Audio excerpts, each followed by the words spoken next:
Hey guys, here we are again with another part of Detective Camp from the A to Z Mysteries by Ron Roy. Oh, I lost my page.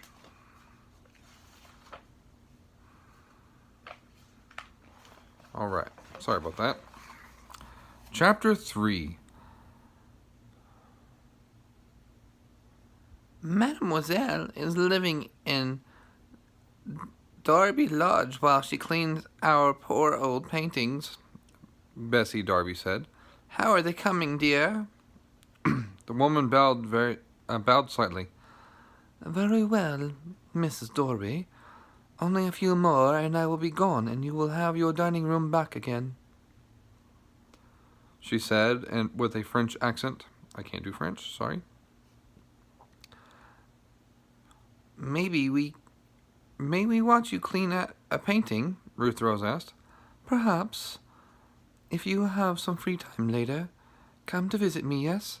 Mr. and Mrs. Darby, do you have a moment?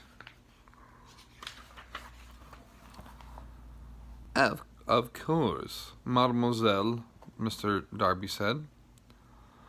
Okay, gang, let's get some of Mario's cookies, Luke said, heading back toward the kitchen. As Dink followed, he noticed that Buzzy was no longer in the group. Shrugging, Dink kept walking. As he entered the kitchen, he smelled something wonderful, and his mouth began to water. Mario stood by his work table, smiling. In front of him was a plate piled high with warm cookies. One to a customer, Mario said. He twirled the ends of his mustache and wiggled his dark eyebrows. Everyone laughed and took a cookie as they filed past. Outside again, the kids sat at the picnic tables and ate their cookies. Suddenly, a white and brown goat shot around the corner of the barn. He had a beard, short horns, and pointy black hooves. Ronald the rooster was perched on the goat's back, flapping his wings. Everyone, this is Remote. I think he wants a cookie. Watch this. The kids all stood up as Remote, with Ronald on his back, approached the kitchen door. He butted the door with his head. A few seconds later, Mario appeared with a cookie in his hand. He gave a small piece to Ronald and fed the rest to the goat. Awesome, Josh said. Okay, kids, there's an hour left before supper, Luke said. If you're not unpacked, that would be a good way to spend the time. If your cabin needs more time coming up with your chair, you can do that. We'll all meet here at 5 o'clock. What do you want to do? Josh asked Dink and Ruth Rose. Fox cabin is having a meeting to finish the chair, Ruth Rose said. If we get through before 5, I'll look for you guys. She got up and joined a bunch of girls at another table. Why don't we go exploring? Dink said. Asked Josh. There's woods behind the cabins. Dink and Josh headed for the cabins, then walked toward the back. Wait a sec. I want to grab my sketchbook. They climbed steps to the porch and pushed open the screen door. Buzzy Steele was kneeling on the floor next to one of the bunk beds. He jumped when he heard Dink and Josh come in. Looking embarrassed, Buzzy moved toward his own bed. I dropped my pen, Buzzy said. It rolled under Hunter's bed. Buzzy lifted some papers off his own bed and showed them to Dink and Josh. These are the daily schedules. You guys want to tack one to the door? I'll bring the others over to Angie and Luke. Handing Dink the paper and a thumbtack, Buzzy left the cabin. That was weird, Josh said after Buzzy had gone. What? Dink glanced at the schedule and asked. Buzzy snooping around in here, that's what, Josh said. Josh, he wasn't snooping. He lives in this cabin and he was getting his pen. You're the snoop. Yeah? So where is this pen he said rolled under the bed? He wasn't carrying it when he left. Come on, we only have 45 minutes. Let's go see what dangerous animals are sleeping behind our cabin, said Dink. At 5 o'clock, all 26 kids were seated in the picnic tables by the barn. Angie, Luke, and Buzzy carried plates of food and pitchers of milk to the 3 tables. Everyone chattered as the food came out. Buzzy stood on his bench and blew his whistle. All eyes turned to him. Hey guys, I hope you're ready for your cheers. With your cheers, sorry. Let's have one now, one before dessert, and one down at Shady Lake later. Okay? Who wants to be first? Mossy Cabin, Yelled Campbell. The 8 boys from Moose Cabin, sorry. The 8 boys from Moose Cabin stood up and made a circle. Moosey's rock, Moosey's roll, Moosey's roll, they all shouted. Everyone else clapped or whistled.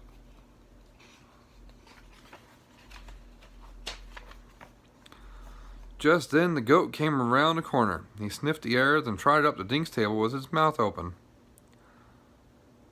Maybe the goat took the ring. Oh, wait, nope. Must have missed a page, sorry. Hold on.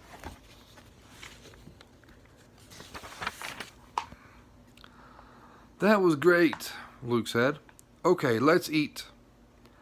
They all began passing platters of hamburgers and rolls. Suddenly a scream came from the kitchen. Before anyone could react, the door flew open and Mademoiselle Musset rushed outside. My ring! It is gone! I left it on my work table, and it has vanished. Mario came up behind the upset woman. We can search, he told her. Could you have left it somewhere else? Maybe on the sink when you washed your hands? No, it was on my table in the dining room. I take it off because the stone cuts the rubber gloves I wear. I put it there this morning. Every kid stared at her. My parents gave me that ring, Mademoiselle Musset wailed. I've had it since I was a little girl. Then she turned and walked back into the lodge, wringing her hands. Dink looked at Josh, who nodded and raised his eyebrows. Dink knew then that Josh was thinking the same thing he was. Could the missing ring be hidden in Buzzy Steele's locked chest? Come on, guys. Excuse me. Come on, guys. Let's finish our supper, Angie said. I'm sure the ring will turn up somewhere. Here we go. Just then, the goat came around the corner and sniffed the air, then trotted up to Dink's table with his mouth open. Maybe the goat took the ring, one of the girls cried. Last summer, my cousin's goat ate his watch. How could Remote get in the lodge? How could the goat get in the lodge? One of the bear cabin boys asked. He sneaks in all the time. The lock on this door hasn't worked in years. He just butts it open. I have to keep the food up high so he doesn't steal it all, said Mario. I'll call a vet later. Maybe we can get Remote x-rayed, Luke said. When Dink looked up, Josh was staring at him. He was slowly shaking his head back and forth. A few kids began talking, and the tension slowly drifted away. Okay, who wants to do a cheer next? Buzzy called. They had finished, and the burgers were waiting for dessert. Finished their burgers and were waiting for dessert. We will, one of the girls answered. The 10 girls made a long line across the lawn. Then they split into 3 groups. Ruth, Rose, and Jade made up the first group. The next group had 3 girls, and there were 5 in the last. All 10 girls stood straight, facing the picnic tables. Suddenly, they all moved at the same time, changing their bodies into different shapes. At first, no one could figure out what the shapes were supposed to be. Each girl looked different as they all bent their backs, arms, and legs. Then one of the boys from Bear Cabin yelled, I know! They made letters! It spells out, Go Fox Cabin! Then everyone else saw it, and they all began to cheer, Go Fox! What? That was terrific, Angie said. It was the best silent cheer I've ever seen. Now let's have ice cream. Luke and Buzzy brought the tubs of ice cream from the kitchen. They went around the table scooping vanilla or chocolate into bowls. Save room for s'mores later, Angie called out. While you're eating, I'll read you tomorrow's schedule, Luke said. He read from a sheet. 7 o'clock, rise and shine. 8, breakfast. 9, straighten up bunks and tidy cabin. 9:30, marvelous mystery map treasure hunt. 10:30, detective skills with Detective Rob. 12, lunch. 1, rest and write letters. 1:30, camp activities. This is when you get to swim or do archery and stuff. 3, afternoon chores. 4, free time. 5, supper. 6, campfire. 8:30, quiet time in cabins. 9, in bed. 9:15, lights out. How will remember all that? Ian called out. You'll find a copy of the schedule tacked to your cabin door, Buzzy said. Now who's ready for a campfire by the lake? Chapter 4. Do you think someone really stole Mademoiselle Mousset's ring? Ruth Rose whispered to Dink and Josh. They were hiking toward the lake. I do, said Josh, and I have a good idea who. Josh thinks Buzzy Steele did it. Right, Josh? Dink said. Buzzy? Why? asked Ruth Rose. He was sneaking around in our cabin, Josh said. Dink shook his head. He wasn't sneaking, Josh. He lives there, remember? Is anyone in your cabin missing anything? Not yet, but I'm keeping my eye on him. At the lake, kids were already sitting on the circle of tree stumps. Let's sit together, Dink said. They found 3 open stumps and sat. Luke and Angie were crouched by a ring of rocks, lighting a fire under the wood. Minutes later, a nice little blaze was going. Dink took a deep whiff of the burning wood. It smelled great. Sorry, I lost my spot. The sun was behind the trees and long shadows snaked along the beach. A few early fireflies were blinking among the tree branches. Okay, let's hear the bear cabin cheer, Angie said. Then we'll make some s'mores. Everyone cheered as the 8 boys from Bear Cabin stood up and formed a circle. They threw their arms around each other's shoulders, and put their heads together like football players in a huddle. They began to chant, "We're the Bears. Who cares about bears? We do, we do, we do. Bear Cabin, Bear Cabin, Bear Cabin." All the rest of the kids cheered, stomping their feet in the sand. "I know that was more than 15 words," one of the bear boys said, "but the girls didn't use any words, so we borrowed a few of theirs." "Great job, guys," Buzzy said. He and Luke passed out graham crackers and marshmallows and flat chocolate bars. Angie gave each kid a stick with a pointy end. In case you've never made a s'more before, listen up, Angie said. First, break a cracker in 2 pieces and put a hunk of chocolate on 1/2. Then roast your marshmallow. When it's golden and a little mushy on the stick, plop it on the chocolate and slap the other half of the cracker on top. It's delicious. The kids took turns roasting their marshmallows. Pretty soon, everyone had sticky lips and fingers. Instead of sitting on their stumps, a lot of the campers were lying in the sand, gazing into the fire. The sky had grown dark, and the stars were bright over their heads. While you kids are digesting your s'mores, we'll tell you about the marvelous mystery map, Angie said. We'll be meeting Detective Rob at breakfast tomorrow. He drew a map that leads to a special treasure. Then he ripped the map into 26 pieces.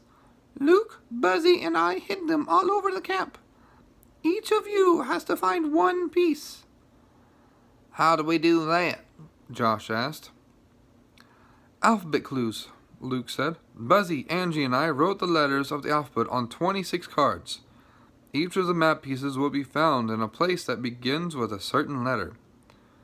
To help you out, we put a clue on the back of each card.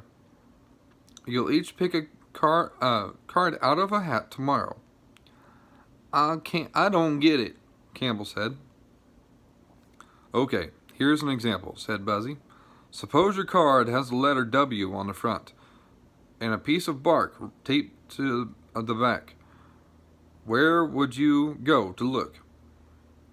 I'd go to the woodpile, said Ruth Rose. And you'd be right, Buzzy said. Cool. It's a treasure hunt, Campbell said. You'll work in teams. There are 26 of you, and you should form into teams of 3 or 4 kids. Remember, your goal is to find all 26 pieces of the map and put them back together. The treasure's location will be on the map. When do we start? Asked one of the girls. It's on your daily schedule, Angie said. At 9:30, right after your morning showers. Come up to the picnic area, our picnic tables, and get your clue cards. Suddenly, Luke jumped on his stump with a banjo in his hands. Who knows the washerwoman song? He yelled. No one answered. Well, we do, said Luke. Come on, Angie and Buzzy, let's teach it to them. While Luke plucked the strings and the banjo string... Bleh. While Luke plucked the banjo strings, all 3 sang. Way down south in a wild wet place, there's a wishy-washy washerwoman washing her face. Here's how the washerwoman washes her face. She waves her arms all over the place. She wiggles her rear, she pulls her ears, she shakes her toes and scratches her nose.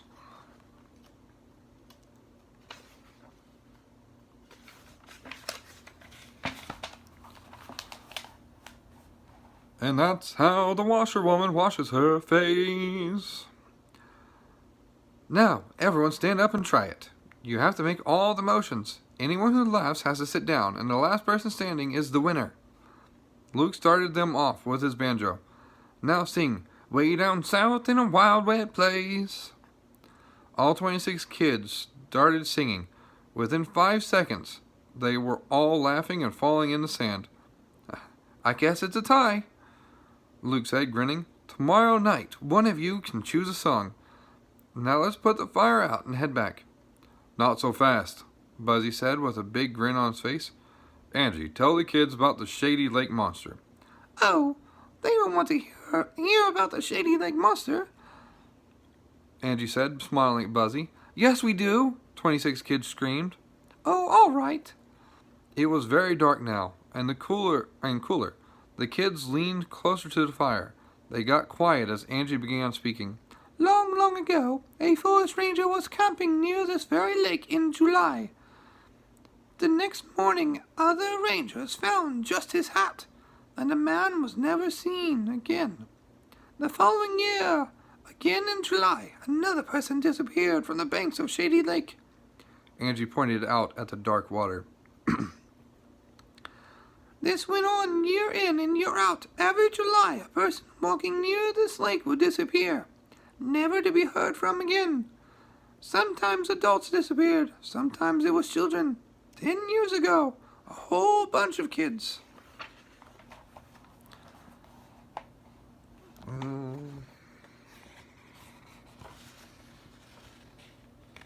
Sorry, I missed the page. Disappeared while camping here. Josh moaned and someone else giggled in the dark. Anyway, Angie continued, no one disappeared last July, so some people think the monster is gone. Of course, I have my own theory. Angie leaned closer and whispered, I think the monster is at the bottom of the Shady Lake, hibernating. And while he's down there hibernating, he's getting very, very hungry. So keep your eyes open, especially when the sun goes down, just like now. Suddenly, everyone heard a huge splash in the lake. It's the monster, Angie yelled. The kids all screamed and jumped up. They tripped over their stumps, bumped into each other, and fell in the sand. "Run for the cabins!" Buzzy yelled, barely able to keep from laughing. The kids shrieked and tore away from the campfire. Dink and Josh burst into their cabin and jumped into their bunks. They were followed by 6 other boys, laughing and growling like monsters. That was so cool. But my Uncle Mickey told me that same story about the camp he went to. He said he heard it from his camp counselors when he was a kid.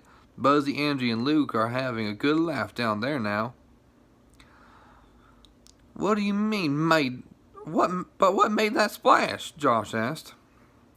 One of the counselors probably slipped away from the campfire in the dark. When Angie said now, Luke or Buzzy must have thrown a rock in the lake. As soon as Dink's heartbeat had quieted down, he grabbed his toothbrush and headed for the washroom. When he returned to his bunk, Josh was at his cubby, pushing things aside to find his own toothbrush. Dink kicked off his sneakers and flopped down on his bed. He picked up his Vermont book and began reading about white-tailed deer. Dink heard a scratching sound outside his window. Then he turned and saw Ruth Rose peering in through the screen. "What are you doing out there?" Dink asked. "I found it. Meet me around front under that big tree," Ruth Rose said. "You found what?" Dink asked. Ruth Rose put her hand near the screen. With the light spilling outside, Dink saw it clearly. Resting in the palm of Ruth Rose's hand was a woman's ring. That's where I'm going to stop this time, guys. Hope you enjoyed this installment of the Detective Camp. See you tomorrow with another story. Bye!